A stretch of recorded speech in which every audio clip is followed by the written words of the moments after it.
नमस्कार छात्र मित्रों, मैं गौर सर, सहायक अध्यापक श्री भवसाहेब पोटे विद्यालय आकोट।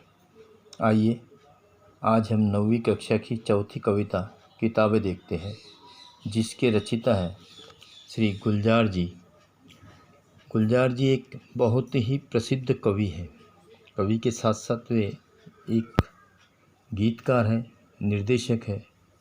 हॉलीवुड में इनकी कई गीत प्रसिद्ध हैं।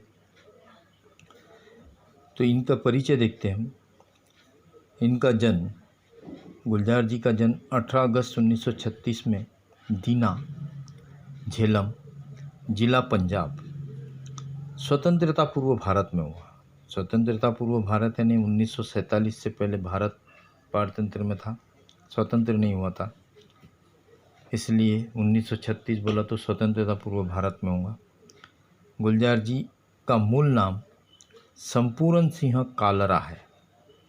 आप एक कवि, पटकथा लेखक, फिल्म निर्देशक, जिसे हम डायरेक्टर इंग्लिश में कहते हैं, नाटककार होने के साथ साथ हिंदी फिल्मों के प्रसिद्ध गीतकार भी हैं।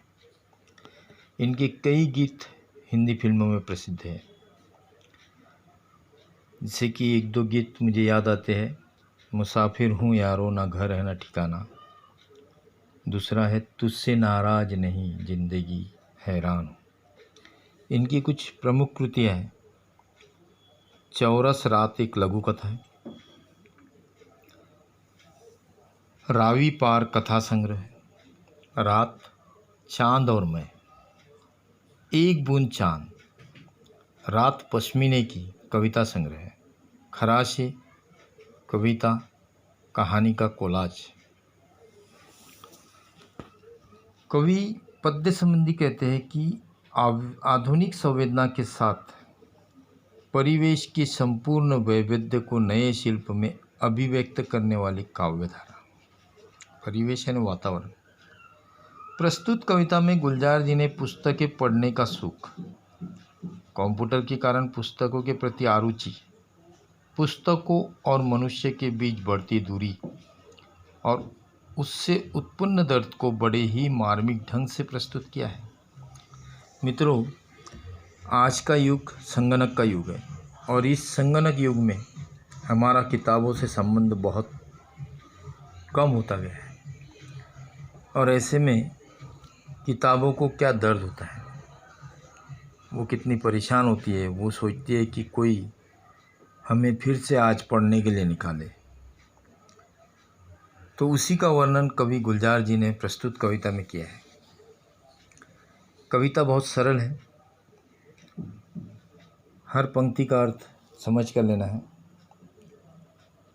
किताबें झांकती है बंद अलमारी के शीशों से।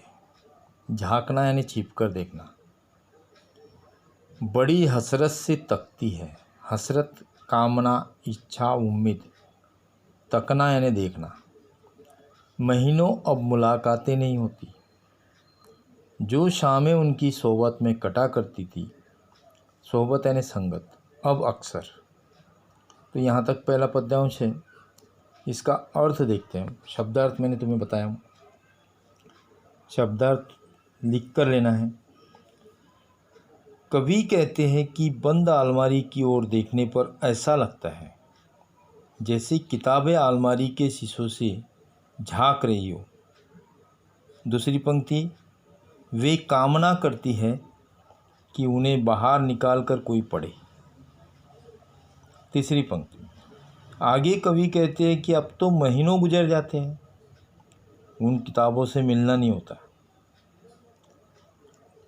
चौथी पंक्ति में क्या बताया, जो शामें उनकी सोहबत में कटा करती थी।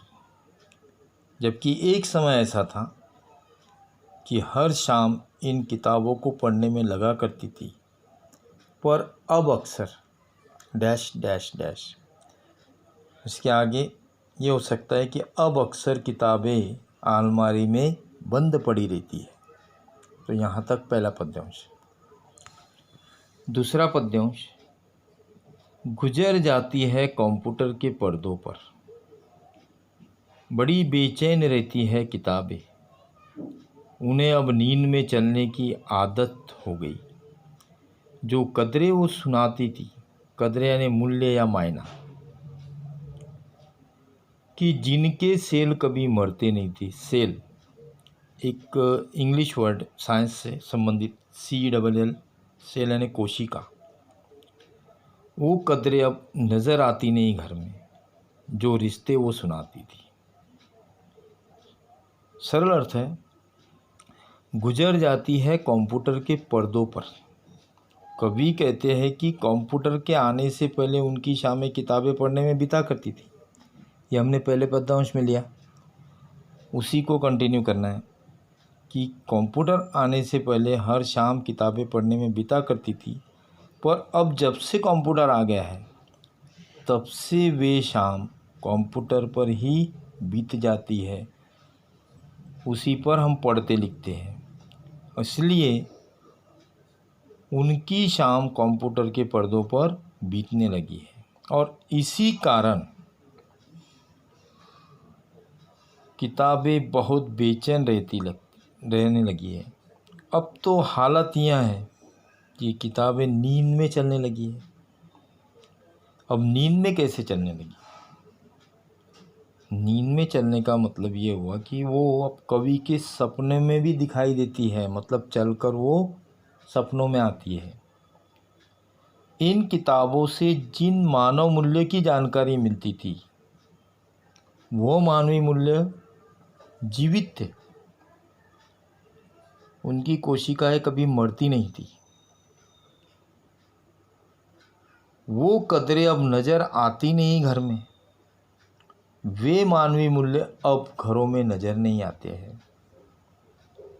जो रिश्ते वो सुनाती थी, ये किताबें जिन रिश्तों संबंधों के बारे में बताती थी, वो भी अब बिखर गए, टूट गए। तीसरा पद्यांश, वहाँ सारे उधड़े उधड़े हैं, कोई सफ़ा पलटता तो एक सिसकी निकलती। सिसकी यानी धीरे धीरे रोना। कई लफ्ज़ों के मानी गिर पड़े हैं। लफ्ज़ यानी शब्द, उर्दू लफ्ज़ है। प्रश्न इस पर आ सकता है, प्रस्तुत कविता में आए हुए उर्दू शब्दों पर लिखो। बिना पत्तों के सूखे टूंड लगते हैं वो सब। टूंड बिना पत्तियों वाला पेड़ का निचला भाग होता है, ठूंड कहते हैं उसे। जिन पर अब कोई मानी नहीं उगते। मानी यानी उद्देश्य। तो इस तीसरे पद्यांश का अर्थ देख रहे हैं हम।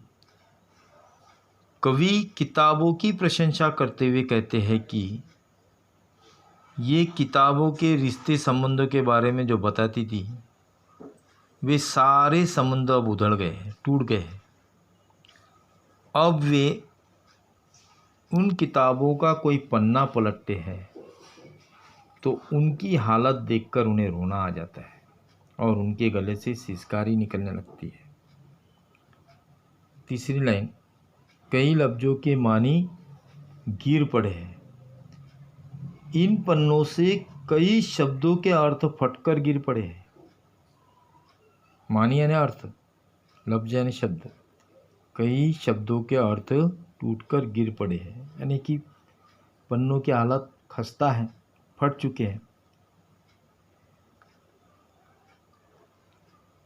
चौथी पंक्ति, बिना पत्तों के सूखे ठूंड लगते हैं वो सब अल्फाज। अल्फाज भी शब्द होता है। तो अब वो बिना अर्थ वाले शब्द ऐसे दिखाई दे रहे हैं जैसे वह बिना पत्तियों वाला कोई ऐसा ठूंठ हो जिस पर अब कोई अर्थ नहीं उगने वाला, यानी जिस पर कोई फल नहीं आने वाले। तो इसका यहाँ पर किताब से संबंधित हम लेंगे कि उस पर अब कोई अर्थ नहीं उगने वाला है। चौथा पद्यांश,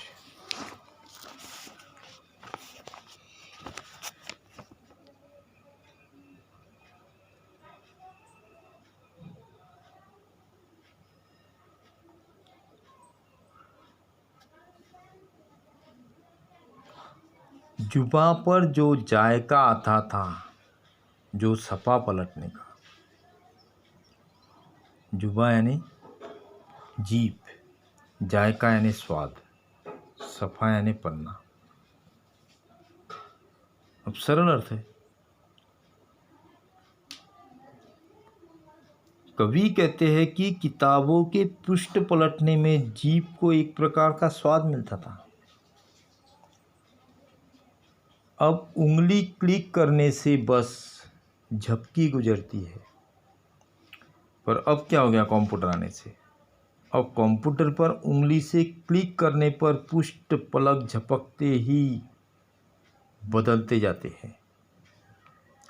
बहुत कुछ तह बह तह खुलता चला जाता है पर्दे पर। तह बह यानी परत दर परत। पर्दे पर मन चाहे ढंग से एक के बाद एक कोई भी पृष्ठ खोला जा सकता है। किताबों से जो जाती राब्ता था, संपर्क, राब्ता यानी संपर्क, वो अब कट गया है। और इन सब बातों के कारण लोगों का किताबों से बना हुआ निजी संपर्क अब टूट गया है। इसके आगे का पद्यांश,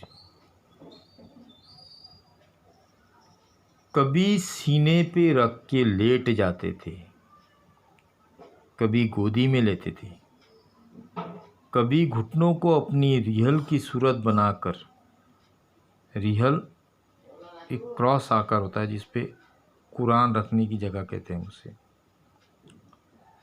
मस्जिद वगैरह में रहता है, नीम सजदे में पड़ा करते थे, छूते जबी से। नीम सजदा यानी नमाज पढ़ने की स्थिति, आधा झुकना। जबी यानी यहाँ माथा। वो सारा इल्म यानी ज्ञान तो मिलता रहेगा आइंदा भी। आइंदा यानी भविष्य। तो अब देखते हैं, कभी सीने पे रख के लेट जाते थे। सरल। कवि किताबों के संपर्क के बारे में बताते हुए कहते हैं कि किताबें पढ़ते समय वे किताब को कभी छाती पर रखकर लेट जाते थे, कभी गोदी में लेते थे, तो कभी उस किताब को गोद में रख लेते थे, कभी घुटनों को अपने रिहल की सूरत बनाकर, तो कभी अपने घुटनों को रिहल की तरह बनाकर पुस्तक उस पर रखकर आधा माथा टेक कर पढ़ते थे।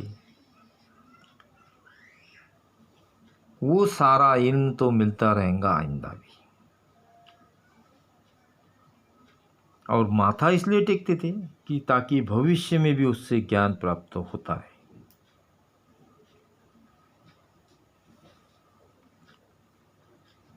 मगर वो जो किताबों में मिला करते थे सूखे फूल और महके हुए रुक्के यानी शादी कार्ड वगैरह, किताबें गिरने उठाने के बहाने रिश्ते बनते थे, उनका क्या होगा? वो शायद अब नहीं होंगे। आखिरी पद्यांश, कवि कहते हैं कि किताबों के साथ कुछ रोचक बातें भी जुड़ी हुई थी। जैसे कि किताबों में कभी कभी किसी के लिए फूल या संदेश पत्र रख दिया जाता था, जिन्हें लोग सूख जाने पर भी संभाल कर रखते थे। ये उनके संबंधों को ताज़ा करते थे।